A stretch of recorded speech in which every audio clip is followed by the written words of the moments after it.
right? So I'm going to be talking about go woke, go broke. I'm also going to say, yeah, why don't you come and work for Lotus Heaters? Yeah. I do it about once a month. It's great fun. And you don't even need to leave London. I'm assuming everybody lives in London. But because it's difficult getting to Swindon. I went it's to not Oxford. difficult getting Swindon. It is. You just got the wrong train. I went to get on the train. I get on the platform. The train comes roughly the time I'm supposed to get on the train. I get on the train. Then while I'm on the train, I'm like writing my stuff for today, and I realise I'm on my way to.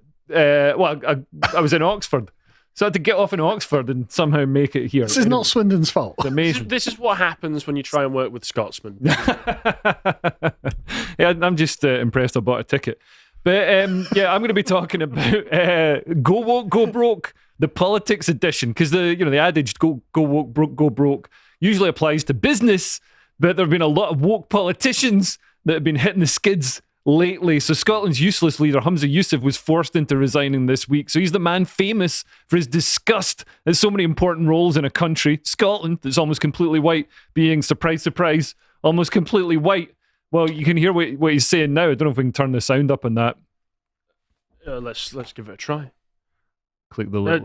there it is. There we The go. Lord Justice Clerk, white. White. Every White. High Court judge, white. The Lord Advocate, white. The Solicitor General, white. The Chief Constable, white.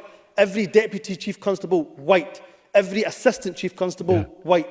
So Every we're woman in Iceland, white. I mean, Scotland's The people 96 on the bus, white. King Alfred, white. Scotland's 96% white. You know what I mean? It's not Hackney. It's But like I love that it's a moral judgment, though. It's just like, how dare you be Scottish in Scotland? It's like, yes, that's the Longshanks position. and yeah, we're I just agree. talking about how it's been sort of inculcated into just the sort of the sort of hive mind that whiteness is badness. So we can stand in Parliament and be like, oh, this is disgusting. This whiteness, it's disgusting, and that's the that's SNP's genuine. like, put this guy in charge. He's got some ideas. yeah. I just like the idea that the entire Scottish Parliament was just looking around at each other going, oh my God. He's right.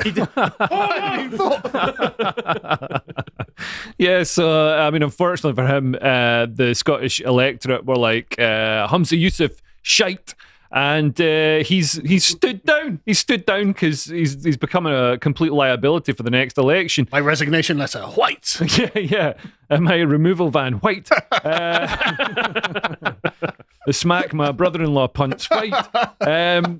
So Allegedly. Allegedly. He's just one of a whole slew of leftist leaders. I was talking about my brother-in-law there. Oh, right. He's just one of a whole slew of leftist leaders who've fallen from grace recently. There's Jacinda Ardern, Justin Trudeau, Leo Varadkar, the Peronists in Argentina, and it's always for the same reason. They all stand for high taxes, open borders, state intervention, monitoring and policing speech, green policy, which gives the state huge power and chokes off the free economy and leads to basically communism, racist and divisive critical race theory, gender ideology that harms women and children, and all this increasing totalitarianism is delivered under the veneer of kindness with a caring tilt of the head. But that's not why Hamza had to go, is it? No. Hamza had to go for not being sufficiently woke. Like the LGBT Greens, well, like, no coalition with you. Because you're not woke enough on the environment. Yeah, I'm going to go through what he got wrong in a moment. But basically, he had he was in a minority government, so he had to do a power sharing agreement with the Greens, even though they only had a few seats. They had a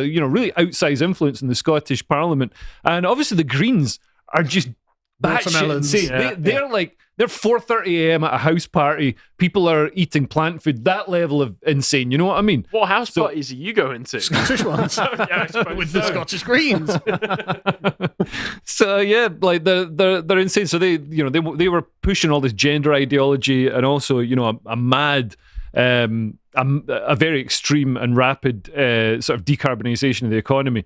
But anyway, basically all these woke leaders, they've sort of brought the sort of fascism, the totalitarianism of the past, but now it's sort of rebranded and dressed up. You got Jacinda Ardern in a cozy sweater, with all feminine vibes and stuff. And they say, feminine vibes? Maybe Equestrian vibes. Equestrian vibes. they'll say, "Oh, we're restricting your rights and punishing you to keep you safe," which is the exact same sort of explanation that an abusive husband gives when he locks you in the cellar. And they've also got complete incompetence regarding any material improvements to people's lives, such as building houses or collecting bins. And lockdown was like steroids for them. I think that's why they got way out of hand, because people were scared. Everybody used to think that British people would never stand for having our rights stripped away from us. But actually, yeah, it turns out most British people love it. They're like, "Oh yeah, please pay me lots of money to stay at home and not do any work, and I'll just sit here and I won't make any trouble, and I'll put on a mask and just get Boris Johnson to bumble out. Oh, sorry, chaps, we're shutting down the country," and everyone's like, "Oh, okay then." Yeah. And unfortunately, to be fair, the sort of responses I got from a lot of my friends was that it was really the sit on your ass playing video games, getting paid for it, which was the real selling point for that. Sadly, we worked all through lockdowns. God damn it. Yeah, so did I. And I went outside. And I shook hands with people. I went outside for more than my allotted 1 hour per day. I'm such a rebel. I was on 3 continents. God, I went to... that's literally a true thing that you can say, though. We were allotted 1 hour a day to go out for a walk, and I went out for 2. I needed to get my 10k steps in. Rebel. So yeah, we'll start with Hamza. So he was the first Muslim leader of a major political party, although it's not going to be a major political party for much longer. So he replaced Nicola Sturgeon, who herself made waves in 2014 as the first pansexual goblin to lead Scotland, before she had to step down in a cloud of awkward questions being asked about male rapists being sent to female prisons and SNP money potentially being sent to mobile home dealers. So Hamza, this is an amazing interview. This is her being interviewed about gender ideology. Yeah. All right. This is the bit that broke her. You can see her break. Trans women. You haven't answered that question. Well, that's not the point that we're dealing with here. That's the question I'm asking. Trans women are women, but in the prison context, there is no automatic right for a trans woman. So there are contexts where a trans woman is not a woman. No, there is. There is circumstances in which a trans woman will be housed in the male prison estate. Is there any context in which a woman born as a woman will be housed in the male estate? Look, we're talking here about trans women. And I'm now asking about women born as women. I don't think there are circumstances there, but... So it's different for trans women? Well, yes. I'm not... So they're not equal? That is not. Why is that, there is a risk assessment process done for trans women that takes account of the nature of the crime. Clearly, significant concern arises out of sexual crime and whether it's appropriate for them to be in a female prison or a male prison. My question is, that's so funny. That's so good. Yeah, it's like the Joe Swinson meltdown where it's like define women. It's like, well, they know they're on. Yeah. Because you've got these just broad platitudes on the left, like Daniel Radcliffe being like, "Oh, trans women are women," and it's and everybody's like, "Oh, well done, trans women are women." It's like, what does that mean? What does that mean? So I say I'm a woman. That's obviously a nonsense. And here you can see, I mean, a male rapist suddenly saying, "Oh, by the way, I'm a woman." Surprise. Then you can't. There's no amount of logical Rubik's cubing you can do to make that work. I mean, I've always said when it comes to these sorts of subjects that the left's kryptonite is the follow-up question. Yeah. And what does that mean? Yeah, that's exactly. What does that mean? That's the end of it, isn't it? And also truth and basic logic are also very tough for them to deal with. So after Sturgeon left, Hamza won the leadership election by a ball hair, so he beat Kate Forbes 52-48, which funnily enough was the same margin as Brexit, with the difference being this time round Hamza didn't say the result was far too close and demand a rerun. He was happy to accept being leader. And Guardian readers were delighted. There was the first Muslim prayer in Bute House, so this is the official Scottish First Minister's residence, which was celebrated as wonderfully progressive, even though for a fact that if that was Kate Forbes doing a Christian prayer, they'd be like, "Oh, what is this medieval retrograde religion being involved in government?" So there you can see some interesting looking Muslims there. One of them looks quite So I mean, is he walking to the wrong room? He's too embarrassed and too polite to say something. It's nice he brought people together from across religions and stuff. So have we got the clip of him falling over on that scooter? Oh, you know what? I don't. Damn, that's my favourite clip of him. It's what's he even doing on that scooter? And scooters are hard to run on. It's in a hospital, I think. So it's one that people in hospitals use to get around on. If they right. I thought he was prancing around or something. Right. Yeah. So he's in a hospital and he comes. I don't care what the context is. He falls over. It's great. Yeah. But interestingly, religion did encroach on his governing. So another politician alleged that Hamza missed a key vote on gay rights to appease his mosque, or under pressure from his mosque. So, don't know if that's true. I don't think Hamza admitted to it, but that's certainly... I can't believe that Muslims aren't allies. I could have figured this one out. Has there ever been any evidence for it anywhere else in the world? It's, who knows? Let's ask Iran. And also, Hamza's got a history of using the law to try and punish people for presumed racism. So he tried to sue a nursery for racism after they turned his application down. Then it turned out that the nursery was also ethnic minority. So it was run by Indians. Yeah, so maybe it was racism. Oh, right.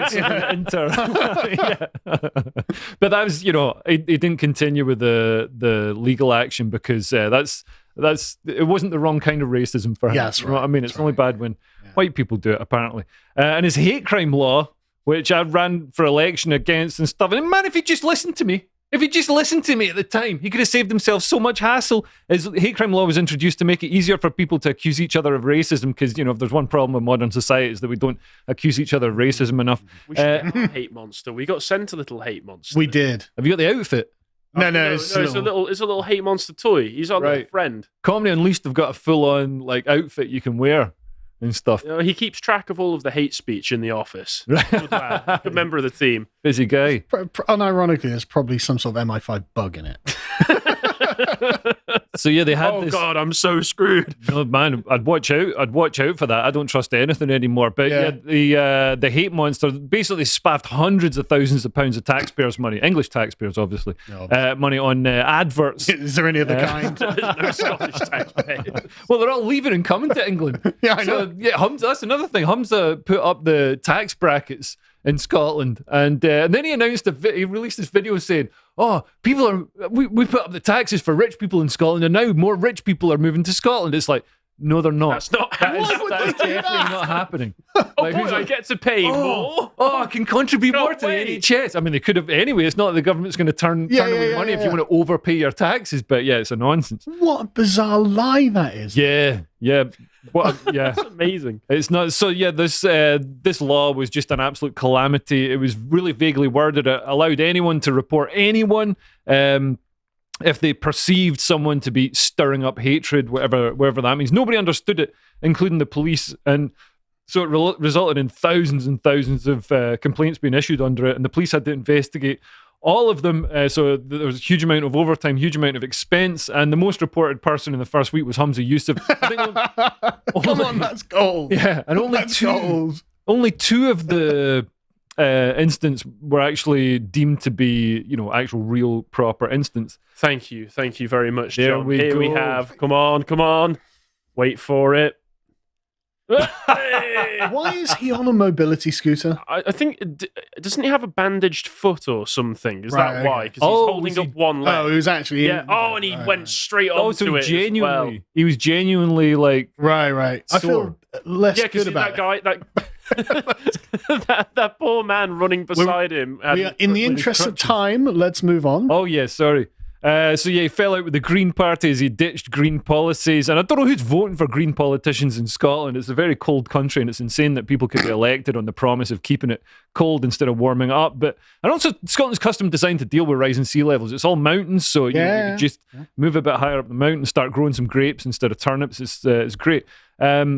But green policy, to be honest, doesn't have much to do with climate change anymore. It's all just like rainbow lanyards like you can see on them there. Wouldn't it also destroy all industry in the Highlands? Because most of the people in the Highlands... all three people that are... No. I think a lot of the people who do live up there are all employed in the the fossil fuel It's true, industry. There's oil and gas, which I think Patrick Harvey described... Yeah, Patrick Harvey, the leader of the Greens in Scotland, described anybody working in oil and gas as far right.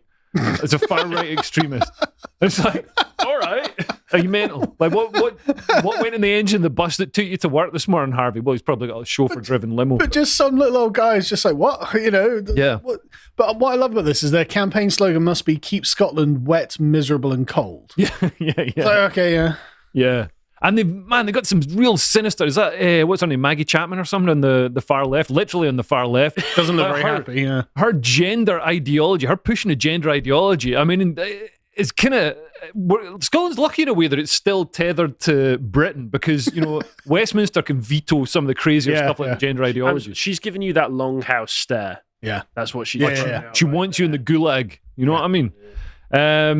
So it's crazy that not long ago the SNP's grip on politics was almost considered to be an electoral dictatorship because the pool of independents would be such a sort of motivating factor for voters that they'd vote for the SNP so they could do whatever they want. But that's changing now. So Hamza made a speech full of fake emotion, like he's Ellen DeGeneres apologising for throwing a latte at an intern, and also, his resignation speech made it about race. He said, people that look like me were not in positions of political influence. Now there's a Hindu Prime Minister, a Welsh black leader, a Muslim Mayor of London, an Asian Scottish leader. And then he said, I'm going to continue standing up for minorities who aren't heard. And it's like, how can they have no voice and be underrepresented and also have all the top positions? Also, wouldn't it be a bit weird if Britain, majority white British country, was ruled by foreign-born people or people of foreign extraction? Isn't that the problem they had with the British occupation of India? Yeah, I think it would be nice to have some parity. Like just, so 86% of Britain is white. So what's wrong with 86% of, the representation? Lack of diversity. The equal representation. I think it should be fair. Moving on to Jacinda Ardern. New Zealand's leader Jacinda Ardern swept to power, promising to put a kind and caring face on globalist communism. She wore a headscarf after the Christchurch attacks, but sadly it was just virtue signalling, and she didn't ban her daughters from education or step aside and let her husband take several wives. But COVID gave her a chance to flex her authoritarian muscles. She completely closed the borders, which for some reason is absolutely fine. You can close the borders if you want to stop a highly survivable virus, but for any other reason, that's so racist. You can't close the borders for any other reason. Interestingly, we kept ours open and we took like 500,000 people in a year. Yeah. It's like, what? Thanks, Boris. Yeah. So she clamped down on free speech. Or as she calls it, disinformation and misinformation. She called free speech a weapon of war which must be restricted. And of course, when she says disinformation and misinformation, she just means ideas and arguments she doesn't like. There's so many things that previously were misinformation or disinformation that are now coming true. Like the thing with woke leaders, and I think Jacinda is a classic example of this. They talk all this woke progressive stuff, but the reality, the nuts and bolts of governing, just is a complete calamity. So mass migration and inflation made house prices soar in New Zealand. So she announced a grand plan to build 100,000 homes. Do you know how many were built? 1,000. Wow. I was going to say 20,000. Yeah, 1,366. And it's not like they don't have space. So, there's loads of space in New Zealand. So she's good at saying kind-sounding words, but bad at actually doing anything practical. So she stood down in 2023 saying, I am human. Politicians are human, which was reassuring to those of us who thought she was part donkey. Justin Trudeau... I'm human, she lied. Okay, yeah, carry on.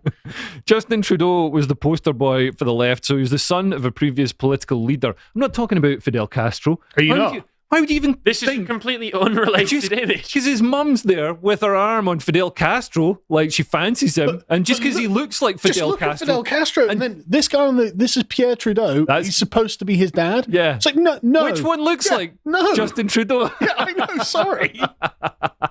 I know. I'm sorry, it's real just James, obviously not. James Hewitt in the background there, just popping up. Man, it's so funny, because he looks so much like Fidel Especially Castro. in this picture as well. Yeah. Spitting image. Yeah. I mean, do you reckon this was the arrangement? Because he seems pretty happy with it. He's just there, sat at the side while he brings the bull in. Well, he was a famous cuckold. Fidel. Oh, was he really? Yeah. Oh my God. His wife was known to be a sloot. And Fidel Castro is a total top shagger. Like Massive womanizer. I look at him. I'm the dictator of Cuba. Of course I get birds. Yeah, well, I'm pretty sure it wasn't all consensual because he's a dictator, but, there you go. But yeah, anyways, Justin's dad, just for the avoidance of doubt, was definitely Pierre Trudeau, who's the guy in the foreground, nowhere near his mum, that doesn't look anything like him. If you disagree with us, Justin, feel free to sue us. Yeah. So a harsh lockdown in Canada. If he did that, would he have to do a DNA test? I don't know. I don't see why not. Would, yeah. Yeah, there are trucker protests in Canada. The truckers were basically protesting against vaccine mandates. And it's kind of unfair. Like, all through lockdown, we had all the working class people in, Tesco's and whatever, in the NHS were having to keep working and, put themselves in harm's way. And then the government steps in and is like, oh, you've all got to get vaccines. It's like they're the ones risking their lives. Why are you sort of putting this medical mandate on them? It's pretty disgusting. So they had a protest against the whole thing. And Trudeau accused anyone and everyone who questioned lockdown of being racist, sexist, and transphobic, which revealed... How did you know? Which revealed that these terms... Here he is. People who don't believe they're often misogynists, also often racists. It's a group that... oh yeah, he was talking French, wasn't he? Even worse. I'm going to be called a racist. I want it to be in English. So yeah, he's basically... And like, where would transphobic and misogynist and racist come from when you're talking about people who don't want to get the vaccine? And also racist...